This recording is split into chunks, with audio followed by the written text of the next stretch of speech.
The NHL has never seen this before, as 2 games into his NHL career, Mathew Schaefer is already breaking records. We're going to talk about it on this episode of Islanders Digest, really break down how he is already looking like one of the best defensemen on the New York Islanders, and that is a two-sided story. On one hand, Schaefer is looking absolutely incredible. I think he's looking much better than even he was advertised when being talked up as the first overall pick.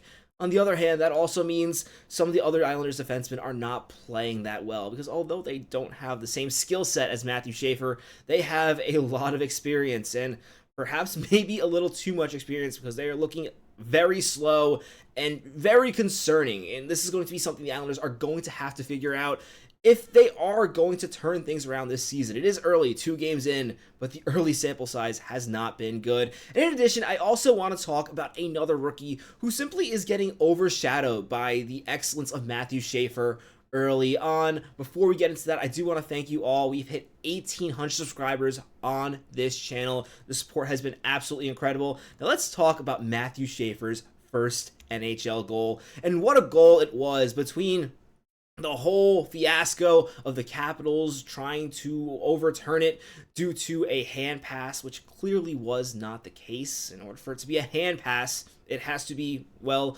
a pass. But the goal counts after, like 8 minutes? We're not going to talk too much about the whole ordeal, but what a goal it was. What a memorable goal it was. And what a historic goal it was, because with that goal, Mathew Schaefer is now the youngest defenseman since Ross Johnstone to score a goal, and that was in 1943 and 1944. Notably, that was during World War II, with a lot of players obviously fighting in the war and not playing in that season, so you got a lot of younger players. In addition, Mathew Schaefer is now the youngest power play goal scorer in NHL history. I think this is the craziest of the statistics. Really puts into perspective how young he is and how effective, because that includes all these first overall forwards that have come before him. He is a younger player, which also means there is more room for his development, which, based on what he looks right now, is very exciting, because I think he's come a lot more NHL ready than even I dreamed of. I was really skeptical early on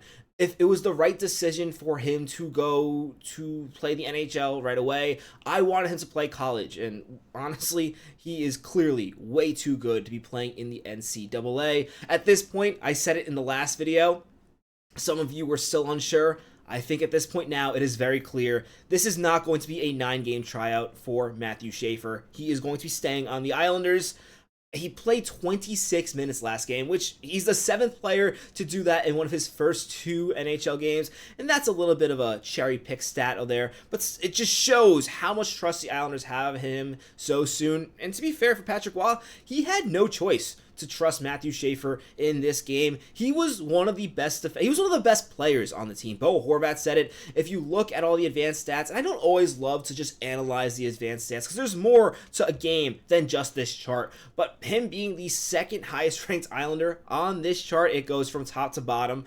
Basically, that's how the chart is saying how good people played, showing what part of their play was in the positive and what part was in the negative in terms of helping the team win the game. And Bo Horvat was number 1, rightfully so. I think he quietly had a very strong game, is off to a good start to the season. And then it's Mathew Schaefer, and he just provided so much, both offensively and defensively in this game, which I think is the even more surprising part, is that he's doing it two-way right away. We knew this is a two-way defenseman. He's going to be a very good two-way player. This is not just an offensive merchant, but to see both of it early on, just putting it all together. And of course, he is still getting sheltered a little in the defensive zone, and that's perfectly okay. Again, for what he's doing right now, to be able to eat 26 minutes in an NHL game and give your team a better chance of winning while you're out there, I think while Schaefer was out there, that's where all the Islanders' goals were scored. It's where the Islanders look the best when he is out on the ice, is incredibly impressive.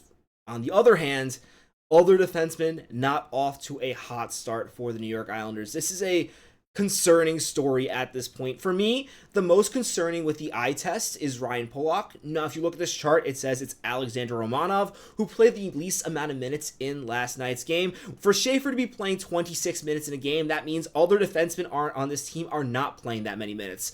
And I don't want Mathew Schaefer to be playing 26 minutes a game, not because he hasn't earned it, More because if he's playing all those minutes, that means other people are not playing well. And Tony DeAngelo looked absolutely abysmal. I think he was the worst defenseman, other than Polak, in my opinion.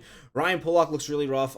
Adam Pelech looks okay, but he's not been. You're paying him to be You're paying him to be your top left-hand defenseman, and he just does not look like that. The defense is very concerning for the Islanders, and this is something they're going to have to fix, because as good as Mathew Schaefer is playing, he can't outplay the rest of the negative performance. The offense, which I think has looked better. Obviously, they didn't score as many goals as you'd liked in that previous game, but in the first two games, I thought the offense has looked really good. They can't outscore these defensive deficiencies, and I know some people are getting on Ilya Sorokin's back. He has not yet stolen a game for us this season. He's getting paid to steal games, so I think it's fair to be a little critical of his play.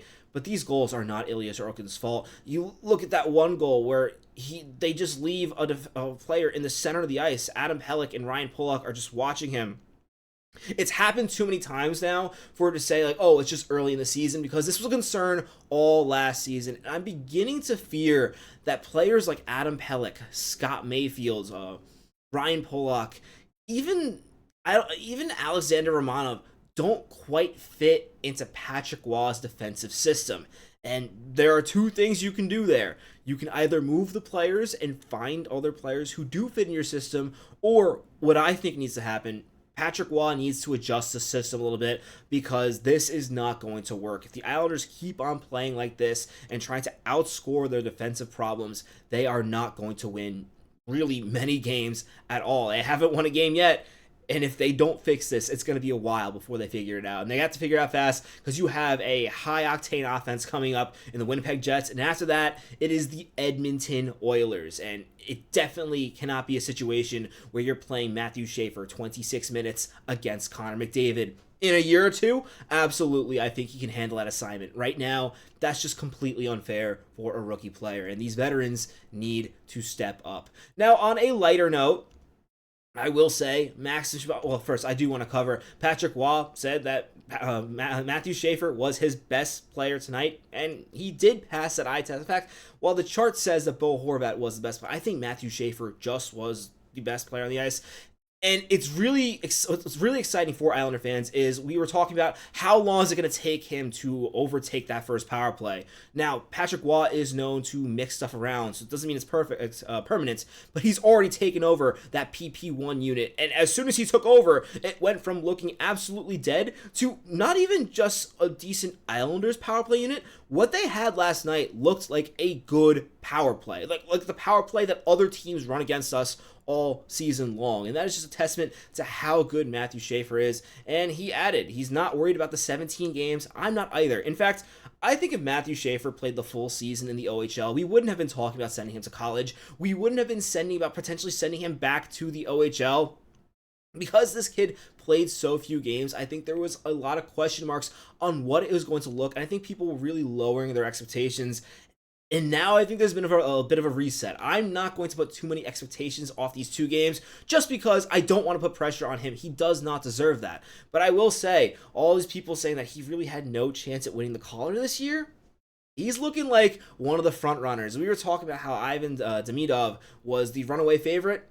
He's got some competition this year, and there are several rookies really playing well in this first week of the NHL. Mathew Schaefer is looking like one of the best already. And finally, I also wanted to note, in addition to Mathew Schaefer playing very well, I wanted to give credit to Shabanov. I'm saying it wrong, trying to get out of the habit there. Pizza Sports Guy said Schaefer and Shabanov have looked good, everyone else not so much. And I completely agree with this tweet by Pizza Sports Guy. Shout out for that Islanders content there. Shabanov has looked very good as well. I think he's kind of been quiet, just in the sense that he hasn't been as electric as Schaefer, but he made some really good quick shots last night. He had a really good spin move. I think this is another prospect that is going to perform the way perhaps more of us expected him to perform, just because he is older.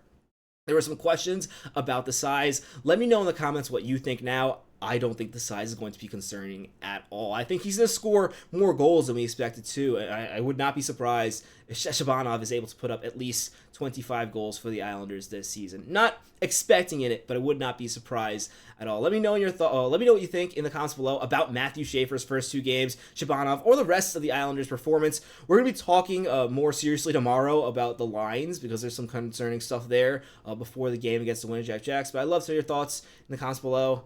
If you haven't already, be sure to subscribe to the channel. I'm Patrick Nilan, your host. Let's go Islanders!